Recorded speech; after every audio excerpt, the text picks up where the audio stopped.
boa tarde. O Poder Judiciário retoma amanhã a realização das sessões plenárias. Um dos assuntos da pauta do Supremo Tribunal Federal é o julgamento da ação que discute o uso da tese da legítima defesa da honra em crimes de feminicídio. Ainda nesta semana, Cristiano Zanin toma posse como ministro da Corte. Eu sou Rafaela Vivas e a abertura do segundo semestre forense é um dos destaques do dia. Vamos aos demais. Ministério Público Federal lança campanha para estimular denúncias contra tráfico de pessoas. Com autorização da Justiça, a Polícia Federal prende 6 mães acusadas de cometerem crimes sexuais contra os filhos na internet.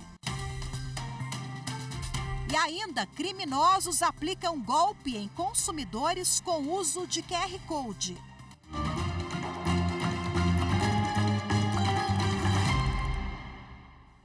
O plenário do Supremo Tribunal Federal retoma os trabalhos nesta semana. Um dos destaques da pauta é a continuação do julgamento da ação que discute o uso da tese da legítima defesa da honra em crimes de feminicídio.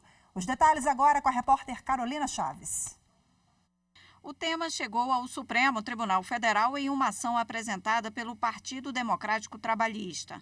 Em 2021, o relator, ministro Dias Toffoli, concedeu liminar com o entendimento de que o argumento de legítima defesa da honra, nos casos de feminicídio, é uma alegação odiosa, desumana e cruel, que fere os princípios constitucionais da dignidade da pessoa humana, da proteção à vida e da igualdade de gênero. A liminar foi referendada pelo plenário virtual do Supremo e na última sessão do primeiro semestre, no julgamento do mérito, o plenário formou maioria para manter a inconstitucionalidade do uso da tese. 5 ministros, além do relator, afirmaram que o argumento é arcaico e cruel e observaram avanços na legislação penal e na jurisprudência do STF no combate à violência contra a mulher. O ministro Edson Fachin ampliou a inconstitucionalidade para admitir recurso contra a decisão do Tribunal do Júri, que absolveu o réu em quesito genérico, contrariando as provas. Por causa dessa ampliação, a presidente do STF, ministra Rosa Weber, também vai incluir nesse julgamento a análise de um recurso com repercussão geral reconhecida que discute a possibilidade de realização de um novo tribunal do júri que tenha absolvido o réu. Já na quarta-feira, o Supremo pode retomar o julgamento sobre a descriminalização do porte de drogas para consumo próprio. E na quinta-feira, a Corte realiza a sessão solene de posse do ministro Cristiano Zanin. A cerimônia está marcada para as 4 da tarde e deve contar com a presença dos presidentes dos demais poderes. E amanhã, às 7 da noite, será a vez do Tribunal Superior Eleitoral abrir o segundo semestre forense. O repórter Fábio Ruas tem as informações. 12 julgamentos estão previstos na pauta da sessão plenária de abertura do semestre forense, aqui no Tribunal Superior Eleitoral. São ações de relatoria dos ministros Floriano de Azevedo Marques, Benedito Gonçalves, Ramos Tavares e Raul Araújo. A sessão de amanhã, que começa às 7 horas da noite, vai ser transmitida ao vivo pela TV e pela Rádio Justiça e também pelo canal da Justiça Eleitoral no YouTube. Com o fim do recesso forense, os prazos processuais que estavam suspensos em julho voltam a ser contados a partir de amanhã, dia 1º de agosto.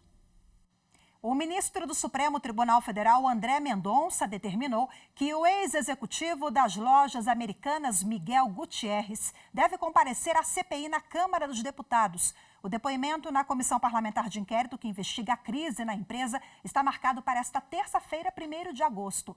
A Amanda Mustafa tem as informações. O ministro André Mendonça negou o pedido da defesa de Miguel Gutierrez, que alegou que os fatos já são investigados pela Polícia Federal e alvo de procedimento na Comissão de Valores Imobiliários. E, por isso, o ex-executivo não precisava ser obrigado a comparecer à CPI. De acordo com o ministro do STF, Gutierrez, na condição de testemunha, não pode se recusar à convocação. De acordo com a decisão do ministro André Mendonça, Gutierrez terá direito a ficar em silêncio diante de perguntas que possam levar à produção de provas contra ele e de ser acompanhado por advogado.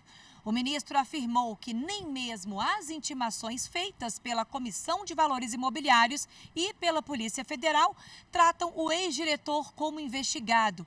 Na Câmara Federal, o depoimento de Miguel Gutierrez está marcado para esta terça-feira, às 15h.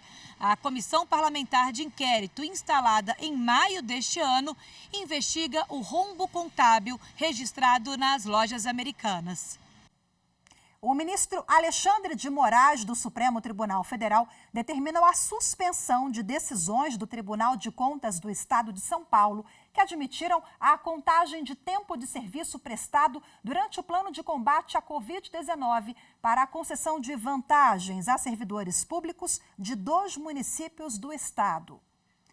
Bom, a determinação atende a uma reclamação apresentada pelo governo paulista.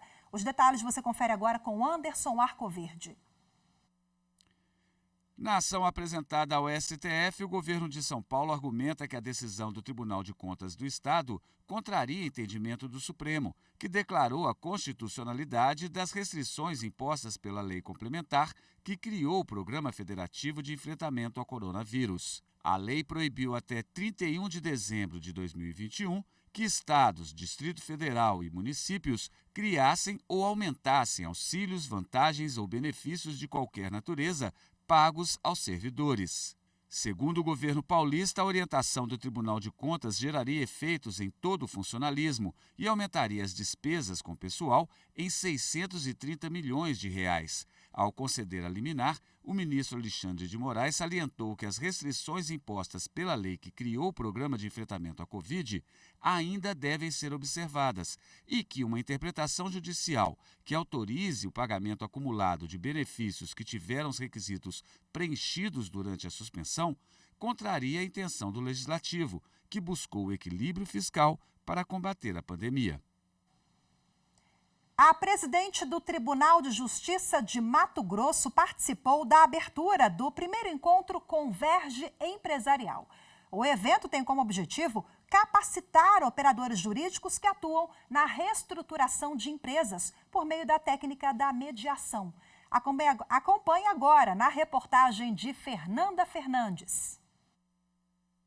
A presidente do Tribunal de Justiça de Mato Grosso abriu um encontro na capital que aborda a mediação, negociação e arbitragem como técnicas adequadas para a solução de conflitos no âmbito empresarial. No cronograma estão previstos assuntos como acesso à justiça, negociação colaborativa, recuperação judicial e falência. Nós temos como propósito hoje de trazer e aprimorar o conhecimento em mediação e recuperação judicial, porque acreditamos que o trabalho, a busca em solucionar o conflito antes de levar para o judiciário, ela vai desafogar o judiciário e poder fazer com que as partes construam um acordo e solucionem o seu conflito, o que automaticamente faz uma pacificação social. A capacitação reúne dezenas de operadores do direito e é uma oportunidade ímpar de aprimorar os conhecimentos nessa seara e fortalecer a atuação desses profissionais. Um evento como esse de hoje, que une a advocacia, a administração judicial, magistrados, assessores, é muito salutar no sentido de conscientizar do uso correto dessas ferramentas que vem, inclusive, a desafogar o Poder Judiciário. A desembargadora Clarice Claudino da Silva, que atua na área de pacificação há décadas, lembrou que alguns dos desafios enfrentados pelas empresas em processo de reestruturação são a morosidade, altos custos e o desgaste emocional, além dos impactos negativos na imagem corporativa. Obstáculos que podem ser superados por meio da adoção da mediação. Muito mais fácil e mais eficiente uma mediação extrajudicial antes da propositura de um processo na justiça. Então, nós estamos aqui com esse intuito, estimular e incentivar que câmaras de mediação se dediquem cada vez mais à mediação extrajudicial. A seguir, criminosos aplicam golpe em consumidores com uso de QR Code. As informações em instantes, voltamos já.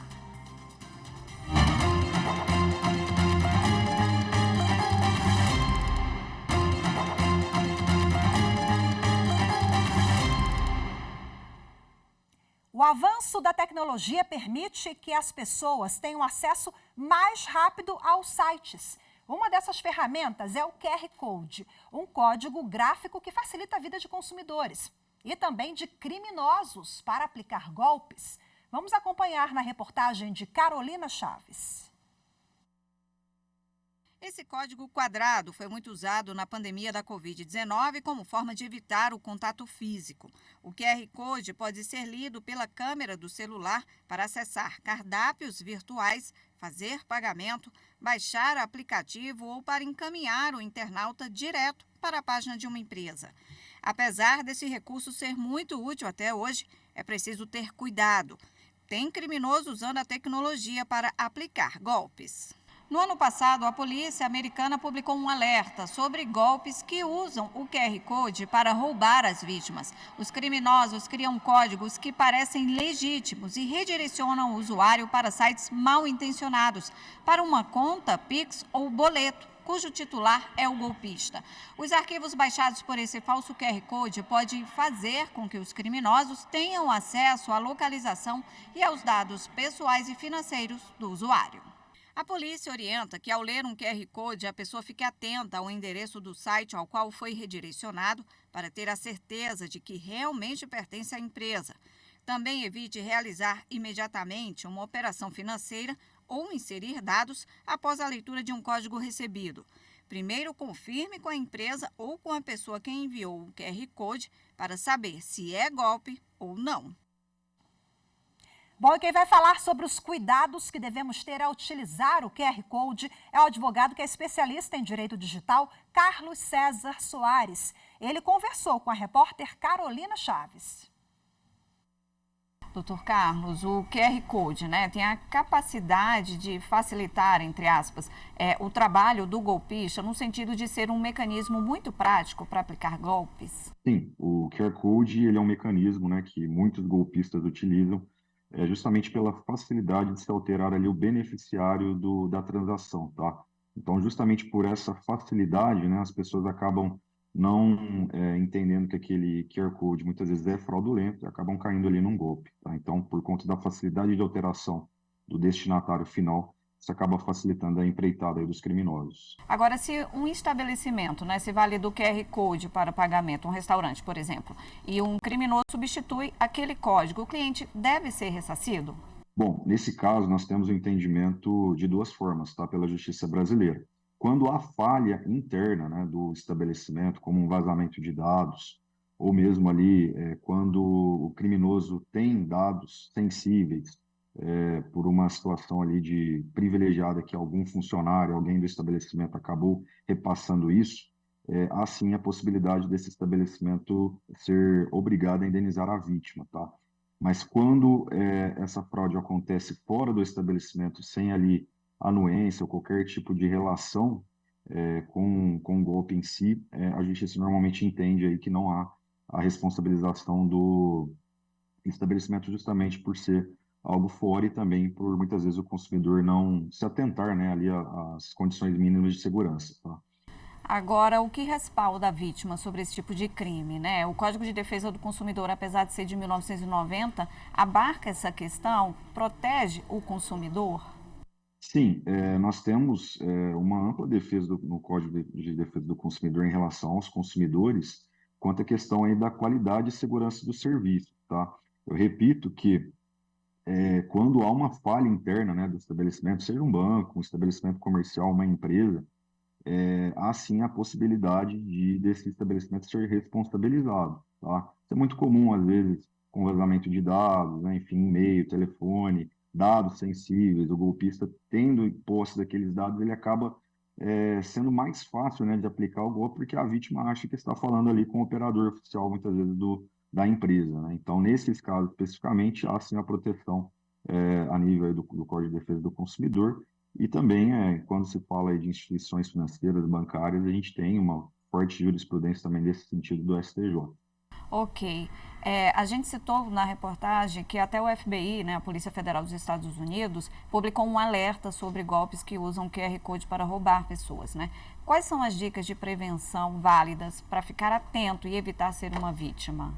Bom, a principal dica é sempre verificar ali, né, depois, na hora que você está fazendo a transação ali, principalmente com o QR Code, quem de fato é o beneficiário, tá? Então, antes de finalizar a transação, você tem que conferir todos os dados, CNPJ, né, ou CPF, se for um pagamento para pessoa física, e verificar se aquele destinatário é quem realmente você quer fazer aquela transação. O Banco Central também disponibiliza um serviço, tá? Muitas vezes, quando você verificar ali que caiu num golpe, entrar em contato diretamente com o Banco Central para poder tentar ali bloquear aquela transação, né? Hoje a comunicação acaba sendo rápida e muitas vezes acaba sendo necessário fazer isso e a vítima acaba tendo um resultado ali útil, tá? Então, a questão é o consumidor sempre ficar atento a principalmente o destinatário final ali daquela transação e nunca confiar ali, por exemplo, em e-mails que a pessoa pode receber de faturas de pagamento. Se ela recebe um e-mail de uma empresa X, é interessante que ela baixe ali o boleto diretamente na própria plataforma, ao invés de utilizar ali o boleto que veio no e-mail. Ou se você for pagar ali, muitas vezes o boleto, a fatura que veio no e-mail, conferir sempre quem é o remetente daquele e-mail, se aquele e-mail de fato é de um canal oficial aí da empresa que ela está fazendo ali o pagamento, tá? Eu acho que com essas dicas principais, a pessoa vai sim evitar ali de cair nesse golpe, né? Porque esses golpes vão só se atualizando, mas na teoria é sempre o mesmo modus operandi, tá? Preciso ficar bem atento, né? Doutor Carlos, mais uma vez, muito obrigada pela participação. Obrigado, pessoal. Desejo um bom dia a todos. A seguir, Ministério Público Federal lança campanha para estimular as denúncias contra tráfico de pessoas. Os detalhes em instantes, voltamos já já.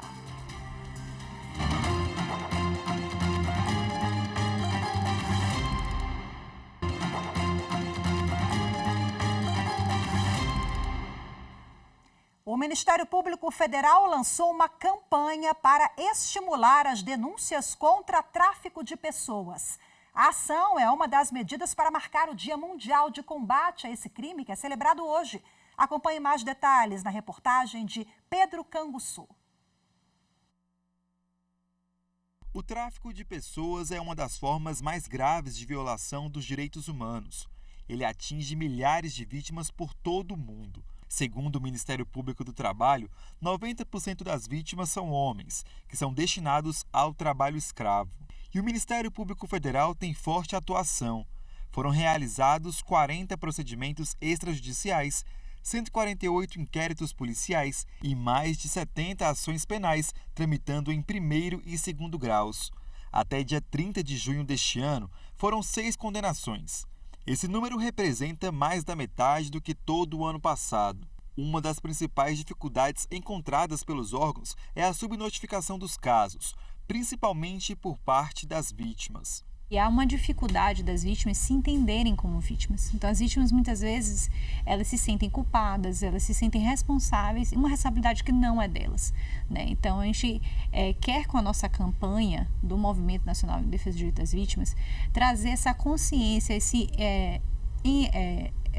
empoderamento, digamos assim, das vítimas, para que elas se reconheçam como tais e saibam que todas as vítimas têm direitos. São elementos do tráfico de pessoas, recrutamento, transporte e transferência de pessoas por meio de ameaça ou uso da força, fraude e abuso de poder. O objetivo é para fim de exploração sexual, submissão à servidão, adoção ilegal e remoção dos órgãos e tecidos. O transporte pirata é um dos meios para o tráfico de pessoas, o que torna um desafio para a Agência Nacional de Transportes Terrestres. O transporte clandestino é uma prática generalizada no Brasil e que a gente tenta combater, mas realmente não conseguimos estar em todos os locais. E outra é a questão da capacitação para a gente conseguir reconhecer as pessoas que são vítimas aí do tráfico de pessoas.